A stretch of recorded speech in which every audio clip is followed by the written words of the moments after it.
Alors,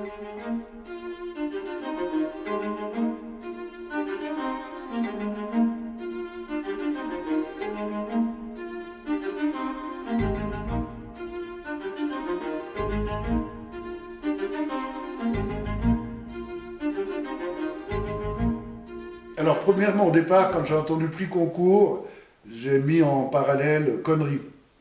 C'est un petit peu une affaire de business. Et puis, tout ce qui est business, ça m'agace. On a l'impression que tout est arrangé d'avance. Enfin, l'impression qu'on est surtout à l'écoute. Et quand ils en parlent, ils disent que c'est déjà fait d'avance. Ils se voient dans un bistrot. Bon, ça, c'est le seul truc de positif. Ils se voient dans un bistrot parce que la convivialité, c'est très important pour moi. Et ce livre, Voir là-haut, c'est aussi un pavé de, je ne sais pas, 1000 pages ou quelque chose comme ça. Et j'ai dit, j'y vais, j'attaque. C'est la personne qui choisit les livres chez moi à la bibliothèque sonore romande, Monique, que je salue au passage. Je ne lui demande pas les livres. Elle fait ça au feeling. Elle me dit ça plaît à Claude, ça plaît pas à Claude. Et pour l'instant, à part le livre, bon, puis c'est même pas elle, à part les 50 degrés, c'est même pas elle qui l'a choisi parce que je l'avais acheté parce qu'il n'était pas encore lu. J'essaye ce livre, Au revoir là-haut. Je commence à rentrer dans cette histoire. Ça se passe pendant la guerre de 14-18, donc en partie c'est historique. Je me dis, oulala, il va y avoir de... Mais en parallèle, un petit peu comme dans le livre que je suis en train de lire maintenant, il y a des histoires d'amour. Il y a des histoires d'amour, il y a des confrontations entre deux familles, il y a des confrontations religieuses entre les Allemands, les Anglais, au niveau politique, religieuse, entre les catholiques et les juifs et tout. Et je me dis, je vais m'embêter.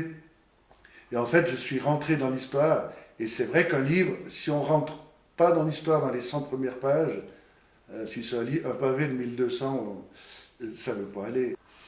Et ça dépend de l'histoire. Si par exemple, quand je lis un livre dans les histoires scandinaves, où j'ai plusieurs écrivains que j'adore, je lis très doucement au début, et je relis plusieurs fois, comme j'ai dit auparavant, pour bien m'imprégner des personnages. Par contre, quand on parle de la guerre 14-18, je suis assez féru en histoire, donc je peux aller très vite. Je sais que Verdun, c'est pas en Afrique du Sud, quoi. Et je sais que Pétain, c'était pas le pape du XIIe siècle, quoi. J'ai un minimum de références, donc je lis relativement vite. Et ce livre-là, il m'a beaucoup touché, parce que la guerre de 14-18, à l'origine, les gens, ils partaient, comme ils disaient, la fleur au fusil. Puis en fait, il s'est avéré que c'est un véritable carnage. Et puis que les soldats, entre eux, ils se haïssaient pas. D'ailleurs, ils ont fait un film. Et là, je regrette de ne pas avoir vu, où ils avaient fait un match de foot. Et puis le résultat, une partie, ils ont été fusillés pour traîtrise.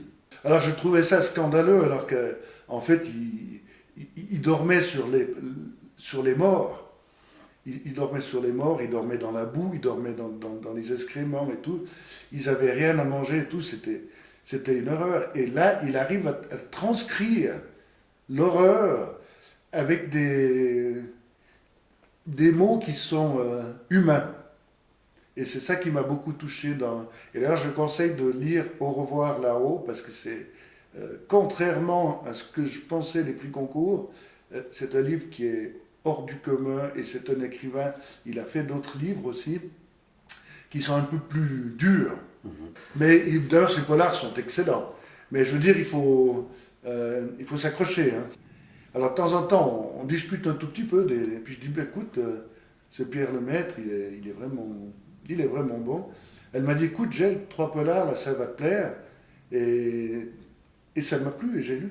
Alors, ce qui est intéressant, c'est que je transmets aux gens que je connais, qui aiment lire, je leur donne les références des livres.